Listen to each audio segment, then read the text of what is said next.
Good evening and welcome to Newshour, reaching you live from the Sierra Leone Broadcasting Corporation on Channel 31. I am Esther Susanitz Bassi.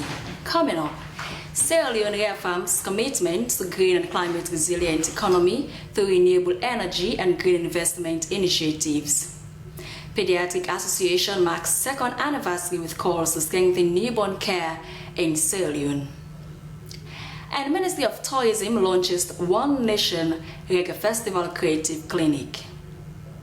Well, these stories and more, including our segment, are lined up in this edition. Please stay with us for the next hour.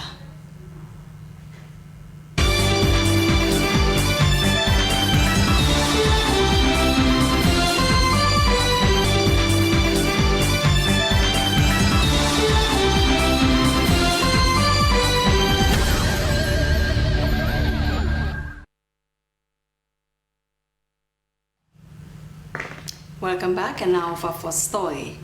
Sierra Leone has reaffirmed its commitment to building a green, climate-resilient, low-carbon economy during the National Green Investment Dialogue organized by parliamentarians for climate finance Sierra Leone with development partners. The meeting focused on attracting investment in community green energy zones and renewable energy projects nationwide. Our reporter Alwyn Fox has more. Discussions centered on the urgent need to tackle climate change while promoting green investment and sustainable development in Sierra Leone. Chairman of the Parliamentary Committee on Environment and Climate Change, Honorable Yusuf Makre, emphasized the need to strengthen institutions, improve policy coordination, and develop bankable green projects to attract both local and international investors. I am proud of the progress we have made so far through the forum. We began with parliamentary leadership engagement aimed at increasing awareness among parliamentarians on the importance of climate finance, renewable energy, and green economic opportunities. Deputy Minister of Environment and Climate Change, Yema Soba Stevens, reaffirmed government's commitment to environmental sustainability through 5 key priorities, including ecosystem protection, renewable energy expansion, climate-resilient infrastructure, improved waste management, and stronger climate governance. Government's strategic vision is clear. We seek to build a climate-resilient, environmentally sustainable, and low-carbon economy that delivers inclusive growth and long-term prosperity for all Sierra Leoneans. This vision is anchored in our national climate commitments, including our nationally determined contributions, our national adaptation plan processes, our mid-term national development framework, and our broader environmental governance reforms. She also highlighted efforts to attract private sector investments through better policies, regulations, and human capital development to position Sierra Leone as a leader in green growth. Country Director of the United Nations Industrial Development Organization, Mariatu Abiono Soare, noted Sierra Leone's National Determined Contributions 3.0 and development plans focus on inclusive and climate-resilient growth. At UNIDO, we believe that industrial development and environmental sustainability are not competing priorities. On the contrary, they reinforce each other. Green industry is not only essential for reducing emissions, it is also the driver for innovation, job creation, and long-term economic growth. She stressed the importance of strong partnerships between government, development partners, and the private sector in mobilizing climate finance and supporting sustainable industrialization. Stakeholders expressed optimism that continuing collaboration and increased green investment will drive Sierra Leone toward a more sustainable and climate-resilient future. SLBC News, Alwyn Fox reporting.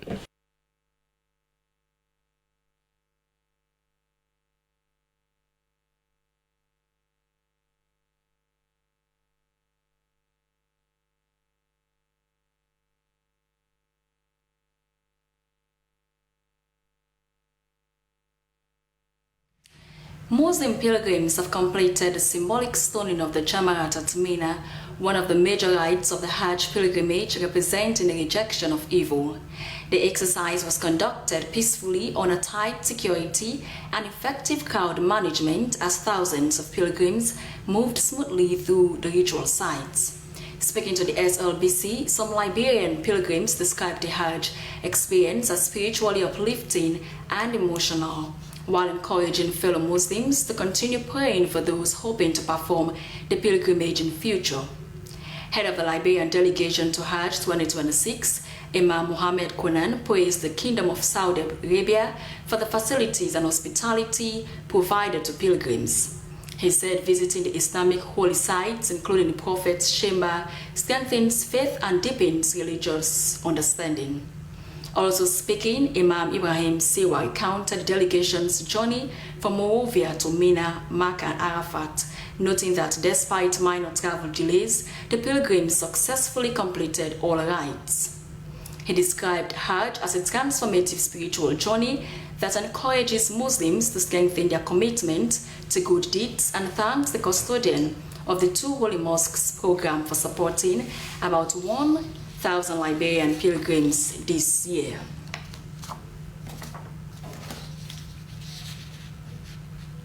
The Ministry of Tourism and Cultural Affairs has launched the One Nation Reggae Festival Creative Clinic report with government officials, cultural stakeholders, students, musicians, and development partners calling for stronger investment in Sierra Leone's creative and cultural industries. The colorful event highlighted the importance of branding, cultural tourism, youth participation, and collaboration in transforming Sierra Leone's creative sector into a tool for national development and international recognition. Esther Sako was there and now reports. The One Nation Reggae Festival During the launch of the One Nation Reggae Festival Creative Clinic report, stakeholders disclosed key findings and recommendations from the Creative Clinic discussions held during last year's One Nation Reggae Festival. The report identified challenges including weak investment in the creative industry, limited protection of intellectual property, inadequate collaboration, poor packaging and promotion of cultural tourism, and the need for stronger diaspora engagement.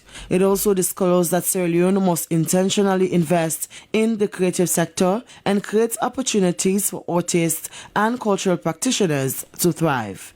Recommendations in the report called for stronger collaboration with the diaspora community, noting that Sierra Leoneans abroad have huge contribution to make towards sustainable cultural and tourism development. Minister of Tourism and Cultural Affairs Nabila Faridi Tunis described the One Nation Reggae Festival as more than just entertainment, saying the initiative was described to educate, inspire, and connect Sierra Leone with the wider African and Caribbean communities. She said the ministry has adopted a deliberate approach over the past 3 years to help citizens understand the value of tourism through campaigns such as Tourism for All, the Year of Ecotourism, and now the Year of Culture and Creativity. It has basically turned into something positive because at every given point in time, we are producing something that is impactful and that is reflective of who we are as a people. So I really want to thank everyone and encourage all of us to continue putting our best foot forward so we can promote tourism to the extent where Sierra Leone will become the enviable destination that everyone is looking forward to. The event also celebrated creativity through the troop beat competition, where winners were awarded cash prizes ranging from 15 to 25 leones for using traditional troop beats to create beautiful music. Goodwill messages from partners and stakeholders emphasized the need for collaboration in publicizing Sierra Leone globally and using culture and creativity as tools for national transformation. Students and young participants were particularly encouraged to see themselves as future leaders who can sustain Sierra Leone's cultural identity and tourism growth. The launch ended with renewed calls for unity, intentional investment, and positive storytelling to position Sierra Leone permanently on the global tourism and cultural map. SLBC News, Esther Sako reporting.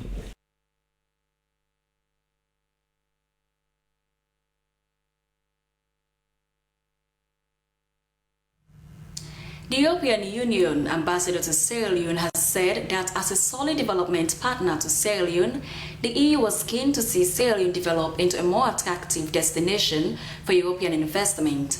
The reason the EU will continue to help Sierra Leone strengthening its democratic framework through electoral standards and a genuine openness to frank dialogue. He was speaking during the commemoration of Europe Day 2026 at the Country Lodge Hotel in Freetown. Dennis Fraser has more in this report. The European Union and all our partners and friends. The high-level diplomatic ceremony held in commemoration of the 50th anniversary of the European Union's presence in Sierra Leone catalogued 5 decades of its institutional cooperation in governance, infrastructure development, human capital investment, and economic transformation. According to the Minister of Foreign Affairs, Musa Timothy Kaba, the occasion was not only a celebration of enduring friendship, but also a reflection of a relationship built on shared values, mutual respect, solidarity, peace, and sustainable development. He said, for 5 decades, the European Union has remained a steadfast and reliable partner to Sierra Leone, who has supported democratic governance and peace building, and also invested in other areas. We particularly encourage increased collaboration in areas such as renewable energy access, sustainable mining practices, maritime security, climate adaptation, agriculture value chains, digital innovation, and skills development.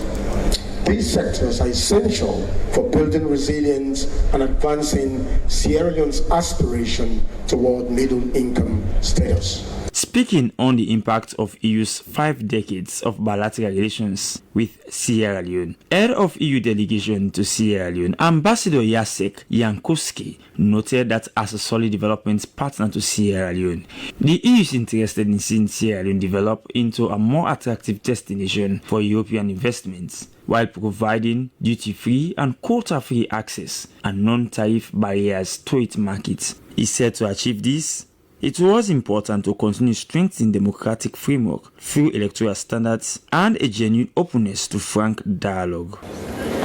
Democracy is one of the European Union's fundamental values, and Sierra Leone has given its concrete expression in a remarkable way.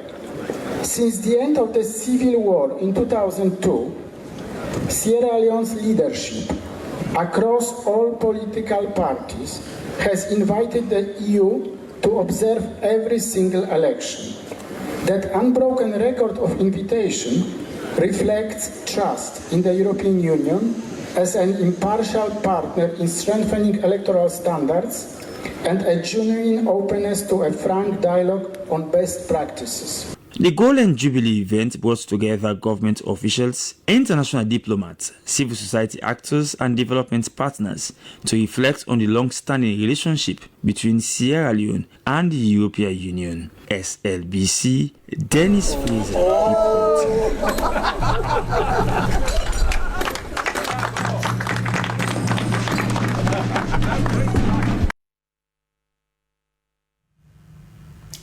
The Center for Gender and Social Justice has organized a youth symposium focused on raising responsible boys and empowering girls to build safer and stronger communities.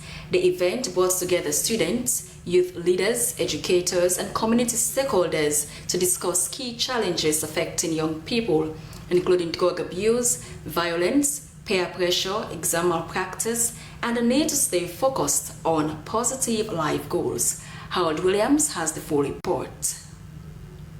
In her opening statement, the executive director of the organization, Barrister Janissa Mamodu, emphasized the importance of guiding young girls and boys to become responsible future leaders. She also encouraged young girls to remain focused on achieving greatness in life by avoiding negative peer influence, harmful substances, and destructive practices. She said mentorship, education, and self-confidence are key pillars in shaping young, successful women. We see increased violence, drugs abuse, disrespect, peer pressure, social media influence, lack of accountability, and broken value system. And many times when these conversations happen, we focus mainly on girls, how to protect girls, how to empower girls, educate girls, and support girls. And yes, That conversation is very important. It is important. But today, we intentionally decide to shift part of that conversation towards the boys. When boys are not guided properly, everybody suffers. The family suffers, the community suffers, women and girls suffer, and the country suffer. And when boys do well, girls are safe. Also speaking at the program was Ibrahim Samuel Dugba, who challenged young people to take personal responsibility for their future. He urged them to reject peer pressure, stand out positively, and remain committed to learning and personal growth. Raising responsible boys and empowered girls for safer communities and a stronger future. This topic is not just a slogan, it is a call to action. It is a reminder that the future of every nation depends on how we raise our children today. The values we teach boys and girls today will determine whether our communities become peaceful and progressive, or dangerous and broken tomorrow. We all dream of living in safe communities where children can walk freely without fear, where young people are productive and hopeful, and where families can strive in peace. Other keynote speakers delivered inspiring messages encouraging young people to become more responsible leaders who choose the right path in life and support others in overcoming harmful behaviors and negative influences. Participants said their discussions helped them better understand their responsibilities as future leaders of the nation. They need guidance, they need mentorship, we need to explain to them that being aggressive is not a sign of strength. You know, we need to tell them that being wayward or tending towards drug is not a sign of being like tough. But if we have these boys now as young as they are now, we'll be able to like drop these numbers. So we're also calling on the government and other organization, because this program today is self-sponsored 100% by the Center for Gender and Social Justice. But we cannot wait when there is imminent danger or when there is work to do. We cannot wait for funding. Organizers say the program is to position young people as ambassadors of positive change within their various schools and communities for sustainable transformation. The Director of Community Action for the Welfare of Children, Foday Cissé, has described adolescents as key champions in promoting health, rights and equality, noting that they can make informed decisions that support healthy living.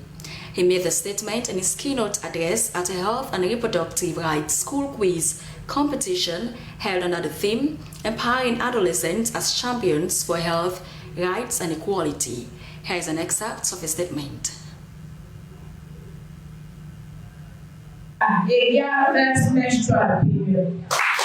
CAWEC Director Foday Cissé described the theme as timely and relevant, noting that adolescents are not only the future of the nation, but also a strong force for positive change.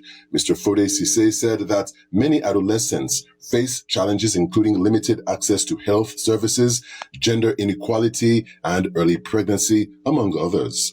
According to him, these challenges can only be addressed through the protection, education, and empowerment of adolescents to become advocates for healthy living. He said that when young people are equipped with accurate information, they are better ambassadors to make informed decisions for early living.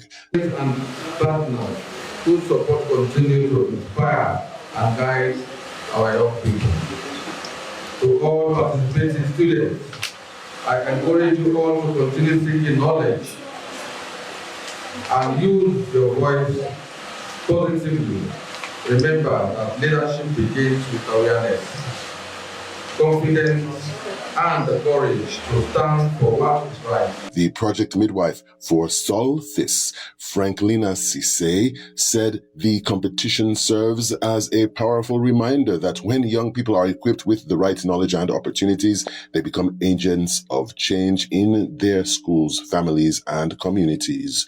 She added that the quiz competition is not only about winning prizes, but also about building confidence, leadership, teamwork, and inspiring participants to use knowledge as a tool for transformation. I commend CAWEC for creating this platform that promotes awareness and encourages adolescents to become advocates for healthier and stronger communities.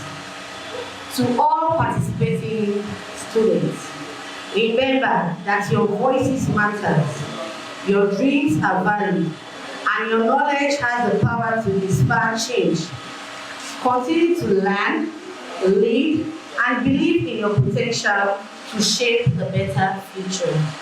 She expressed appreciation to CAWIC for creating a platform that promotes awareness and encourages adolescents to become advocates for healthier and stronger communities. Madam Mahawa Abibatu Korma, policy analyst, MBSSE, encouraged participants to become agents of change by raising awareness and knowledge on sexual and reproductive health rights among their peers. At the end of the competition, Wilberforce Community Secondary School emerged first, followed by Wellington Community Secondary School.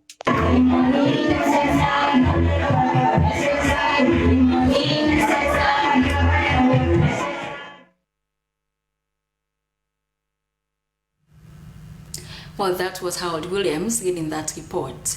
And now this week, thousands of Sierra Leonean Muslims at home and abroad joined their counterparts around the world in the celebration of the Eid al-Adha, the Muslims' festival of sacrifice. In Dallas, Texas, in the United States, more than 300 Sierra Leonean Muslims congregated at the Garland Convention Center to observe Eid prayer. Sui Kamara has more in this report. Allahu Akbar, Allahu Akbar, Allahu Akbar, Allahu Akbar. Every year, the Sierra Leone Muslim Jamaat in Texas brings together Muslims from Sierra Leone and other nationalities to perform the Eid al-Adha congregational prayer. Despite living in busy environments of the United States, many Muslims took time off their work to observe this important religious occasion. Community members of different faiths also joined the festivities after the Eid prayer. In his sermon, the officiating Imam, Sheikh Suleiman Babatunde Lamin, emphasized the importance of Eid al-Adha and encouraged worshippers to reflect on the practices associated with the celebration. He reminded the congregation that Eid al-Adha commemorates Prophet Ibrahim's devotion to Allah and his willingness to sacrifice his only son in obedience to Allah's command. Sheikh Suleiman offered prayers for the Sierra Leone Muslim Jamaat, which he recently joined, and for the country, asking Allah to grant the nation everlasting peace and tranquility.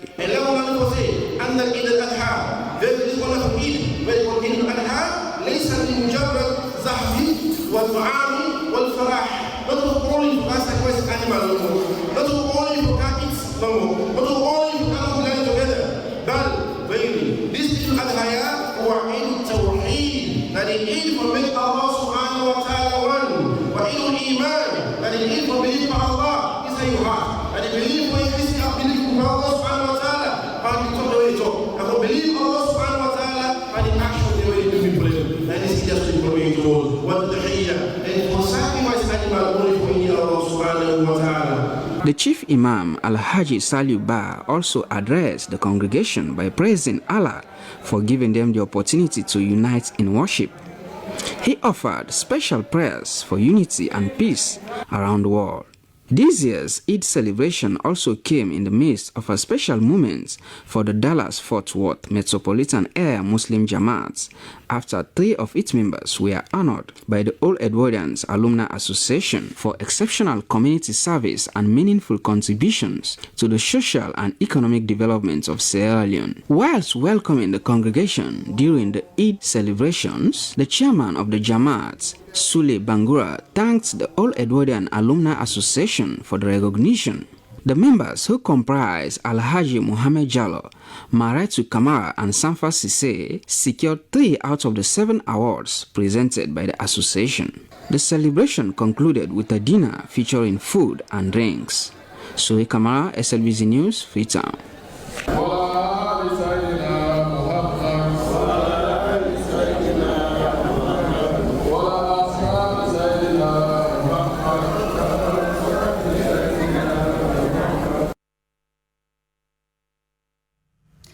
Sierra Leone's ambassador to Turkey, Dr. Frances Virginia Anderson, has welcomed the second batch of Turkish investors to Sierra Leone as part of efforts to strengthen economic and diplomatic relations between the two countries.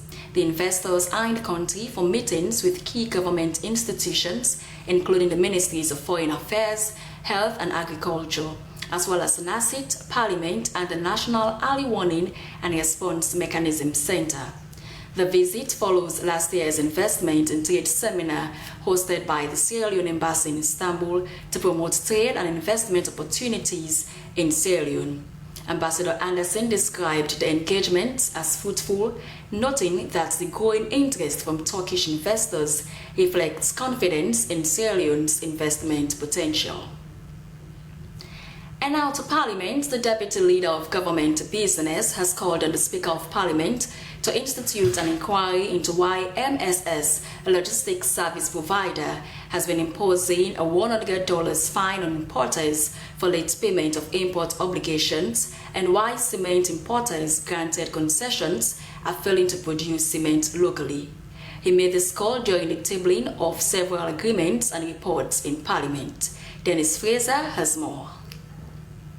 The report of the first extraordinary session of the Pan-African Parliament held in Midland. The head of delegation Pan-African Parliament, Honorable Bashiru Sileki, presented a report of the first extraordinary session of the 7th Parliament of the Pan-African Parliament held in Midland, Johannesburg, South Africa from 26th April to 5th May this year. Adopting the announcement by the Leader of Government Business, the Speaker, Honorable Segepo Solomon Thomas, said members of Parliament should be proud of the milestone achievements of having 2 Sierra Leonean legislators elected into positions at the African regional level. The election, he said, saw Honorable Rosemary Bangura from the opposition APC as Vice Chairperson, West Africa Regional Caucus, and Honorable Bashiru Sileki from the SLPP, who doubles as head of delegation and was elected as rapporteur on the Committee on Cooperation, International Relations and Conflict Resolution during the 7th legislature of the Pan-African Parliament. Thank you very much for ably representing this Parliament and by extension the Republic of Sierra Leone. Thank you very much for your diligence. This is why I always talk about diligence.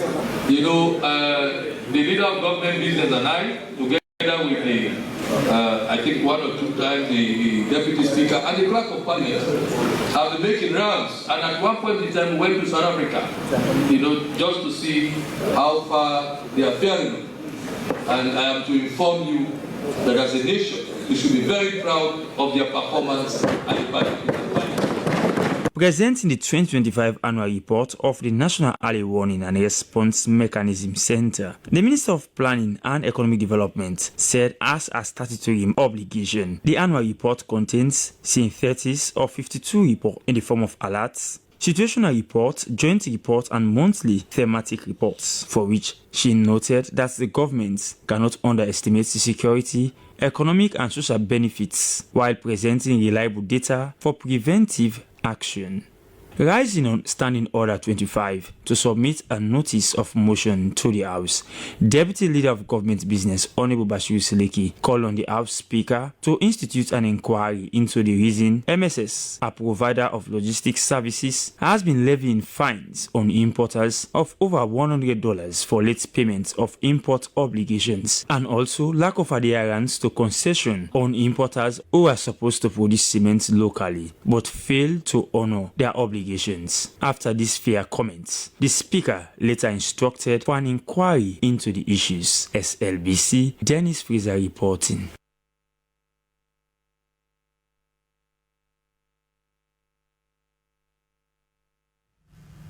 While you're watching Newshour live on the SLBC, we continue with more stories. Concerns have emerged within the Sierra Leone Bar Association ahead of the next week's elections. Several lawyers complained of difficulties in processing their subscription payment slips before the May 29 deadline. The issue follows allegations raised by the presidential aspirant Martina Benduik Benda regarding the reported unavailability of the association's treasurer, a claim later dismissed by the treasurer's office. In response to the growing debate, Cecilia Alice takes up the story. So Yusuf, I've been here, this is the third time I'm coming here now over the last couple of days, right? And I've also called the treasurer several times. And again, do you not have instructions to receive our receipts for registration for the AGM? No. Okay. And do you know when she'll be in the office? No. Okay. I don't know. And I can't. Do you have instructions for when she'll be in the office? What's your position here at the Secretariat? Admin and finance. Admin and finance. Okay. What began as allegations contained in a press release has now evolved into visible frustration at the Sierra Leone Bar Association Secretariat. This is a moment at the Secretariat, capturing one among many lawyers who come here to process membership subscription payment slip, a critical criterion for voting. Some members told SLBC they had repeatedly visited the Secretariat since Monday without success. It should not be this difficult. The treasurer does not have to be physically present for members of the association to be able to drop off proof of payment. It's not necessary. Was 7 years secretary of the General Legal Counsel, and when lawyers come to show their proof of payment for the practicing certificates, I don't need to physically be there for them to drop off the receipts and for their certificates to then further be processed. So I don't see why the treasurer needs to be physically present for the process to be able to take place. I don't understand that. The issue has also become a campaign talking point within the Bar Association elections. Margaret Moray, one of the aspirants for the position of treasurer, says the current concerns demonstrate the need for reforms in the management of the office. One of the things we do is to ensure that when it comes to processing of receipts, it should be done digitally, because we're in a world of digitalization, and we have to be up to speed with things like that. So that would be one of the things we do. If that fails, which I believe will not fail, is to ensure that we have somebody at the Secretariat that is employed outside of us as lawyers, being that, yes, we could be busy.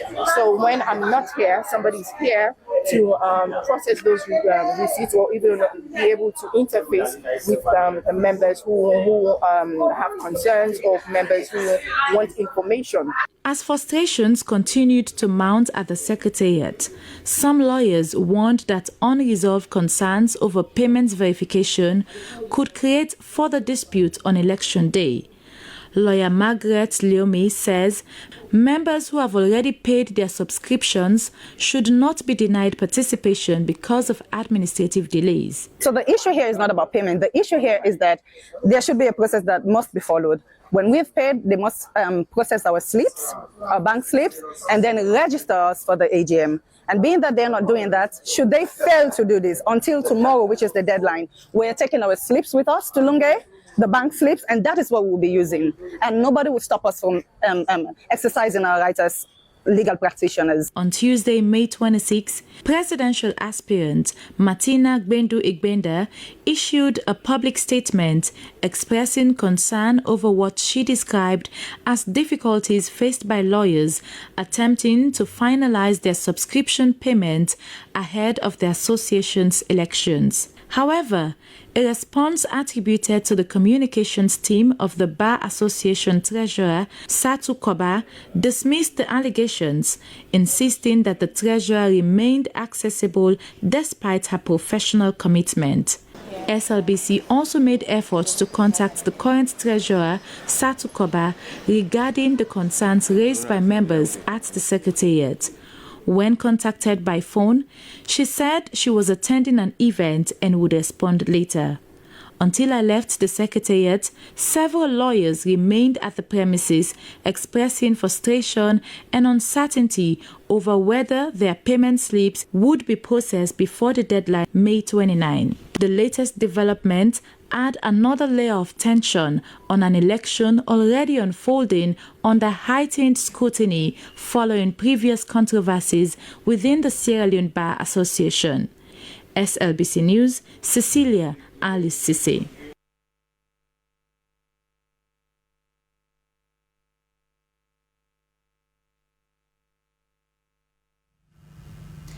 Earlier, the race for the presidency of the Sierra Leone Bar Association is gradually taking shape, with 2 female lawyers now publicly declaring their ambitions ahead of the association's next elections. Incumbent President Tuma Adama Jabi is seeking re-election, while legal practitioner Martina Bendu-Igbenda is making a first bid for the top position. Their declarations come at a time when the legal profession in Sierra Leone continues to face internal divisions, questions over governance, and growing calls for reforms within the justice sector. Cecilia Ali Sise reports.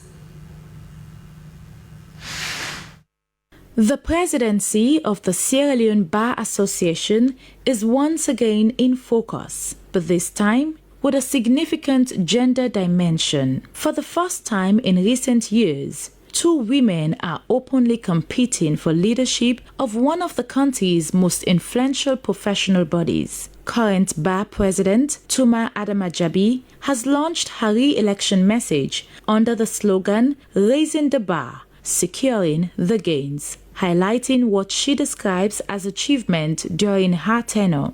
Her campaign materials point to initiatives including the launch of a private pension scheme for lawyers through NASIT, efforts to secure land for a permanent bar secretariat, international scholarship opportunities, and strengthening partnerships within and out of Sierra Leone's judiciary.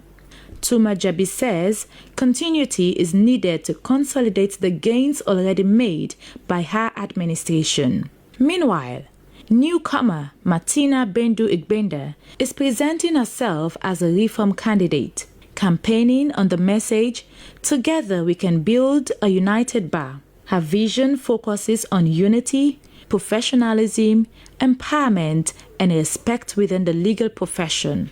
In her declaration, Martina Igbenda calls for what she terms a united, respected, and progressive bar, promising to promote fairness, ethical standards, and support for young and female lawyers. The emergence of 2 female contenders for the bar's top office is already shaping a different conversation within the legal community.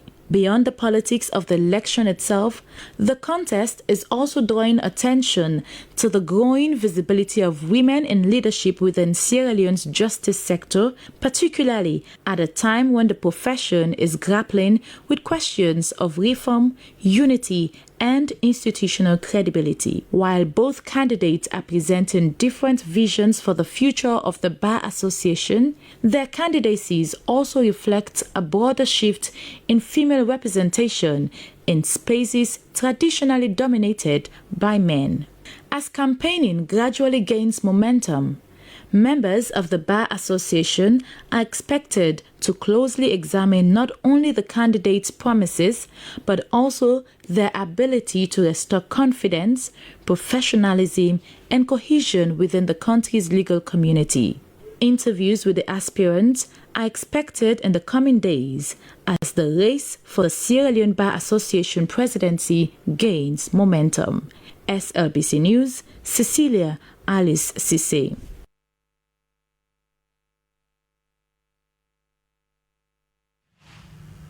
And now, away from there, the Ministry of Employment, Labour and Social Security has concluded a 3-day induction workshop for newly recruited labour and employment and occupational safety and health inspectors at the Sierra Palms Resort. The training brought together over 120 new staff members aimed at strengthening labour administration and workplace inspections across the country. Aminata Fofana reports. Officials from the ministry highlighted the importance of promoting safe working environments and ensuring that companies comply with labor laws and occupational safety standards. Discussions during the workshop focused on labor inspection procedures, salary and workers' rights violations, attendance records, human resource management, and providing guidance to employers on labor-related issues. Director of Occupational Safety and Health, Ministry of Employment, Labour and Social Security, Abdul Karim Conte, said the recruitment drive comes after nearly a decade without new staff recruitment within the ministry. He noted that the ministry previously was challenged with limited staffing, especially in the regions where some districts had little or no labor officers. According to him, the recruitment of 120 inspectors is expected to significantly improve labor monitoring and enforcement nationwide. Trainings and inductions is just the start. It's like this one, if it's not may not be enough, because it's like after we have deployed them, we still need other training programs based on the areas they were recruited for. Let's say for occupational health and safety, this induction training will not be enough. We have to be like taking our officers to the industries. As we do our normal inspection, we tell them what they should do and what they should not be doing. So Mr. Conte explained that the induction training was designed to equip the new inspectors on the labor laws, workplace inspection techniques, and occupational safety regulations to enable them to effectively carry out their duties.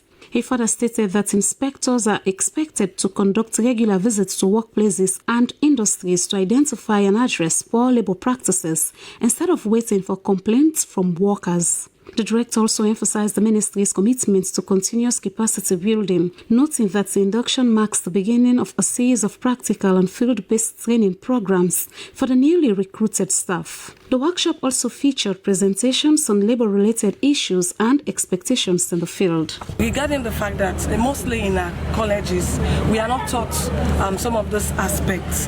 So being given this opportunity, it's really an eye-opener, and it will really make the work becomes easy. The participants assured the ministry of a dedicated service.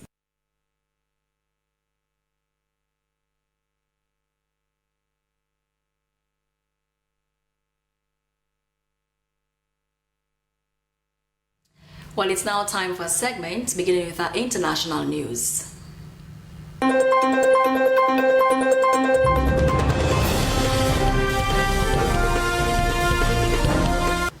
This is the international news, and I am Stella Bangura.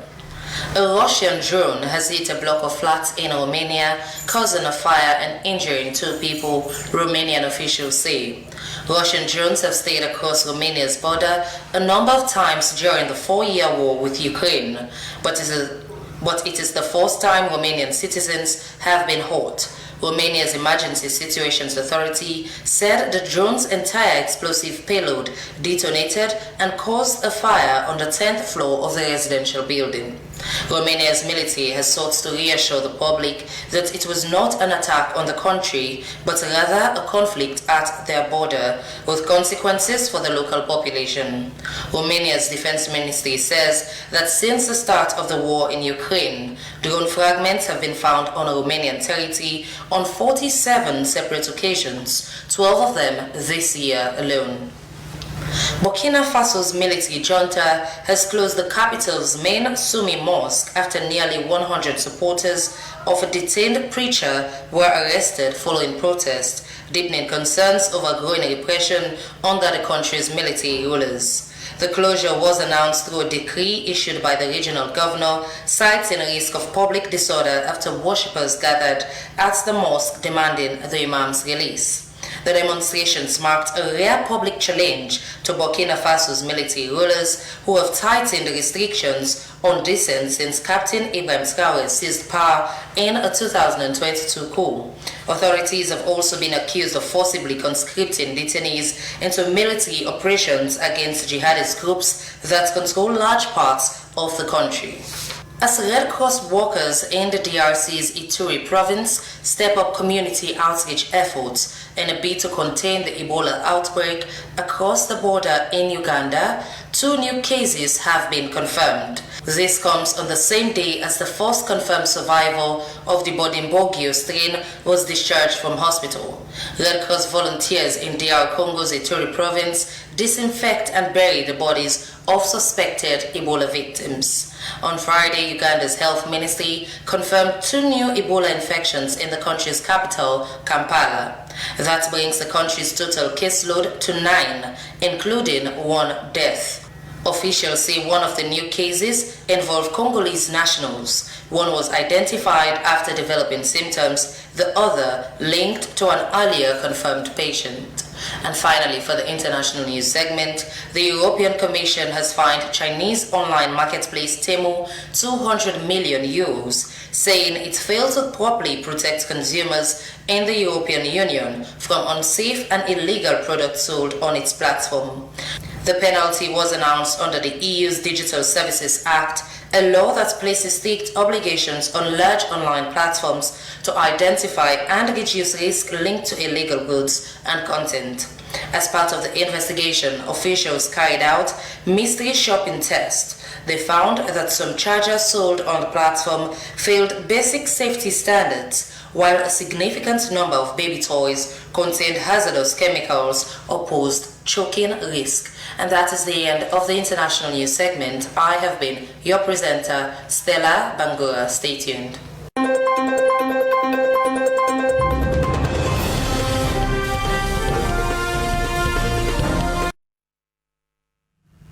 From the international news, let's join our entertainment desk for some latest updates.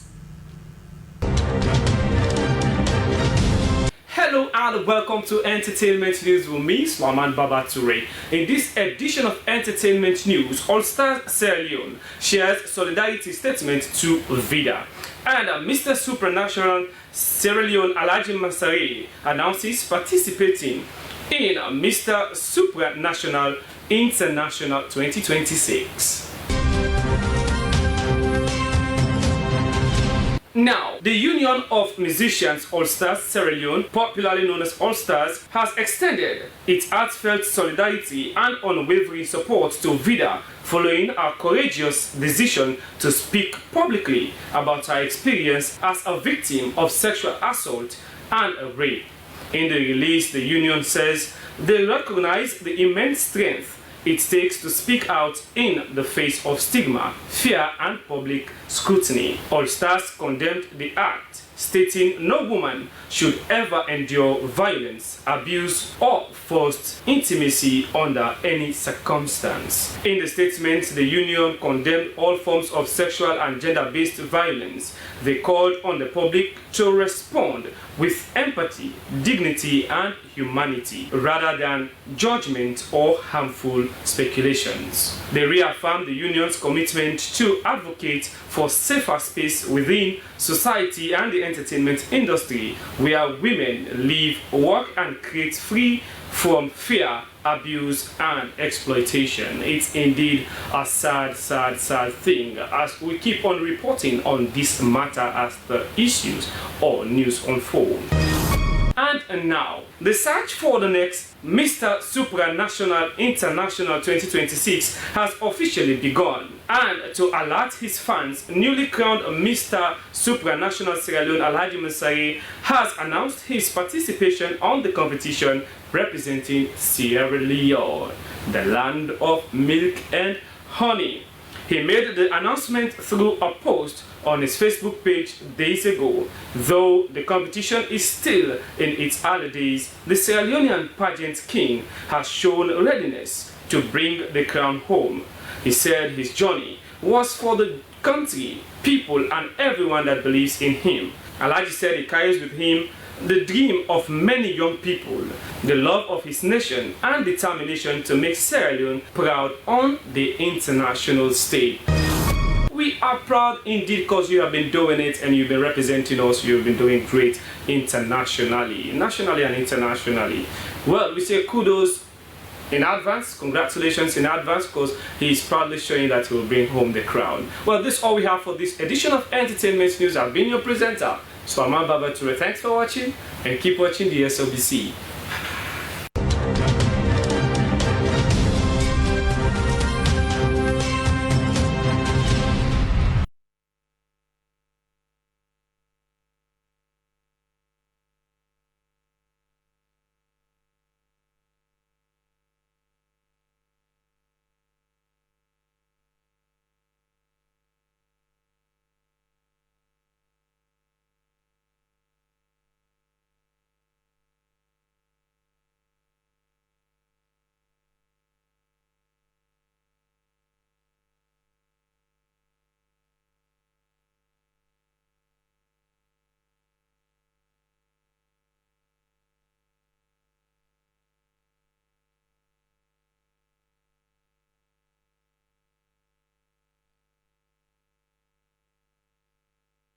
Thanks to our entertainment desk. And now to end the news, the main points again.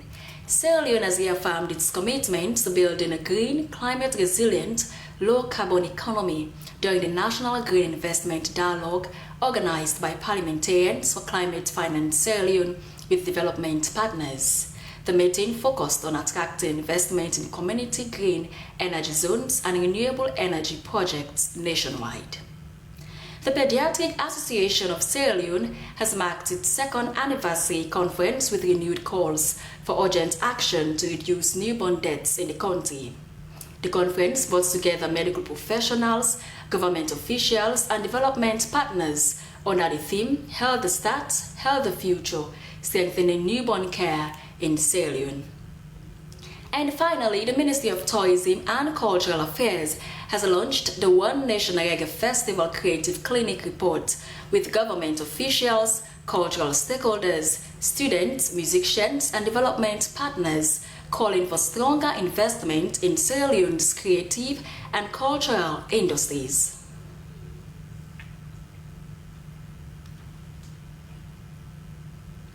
Well, that's how we wrap up this edition of Newshour from the SLBC. I have been your anchor, Esther Bassi.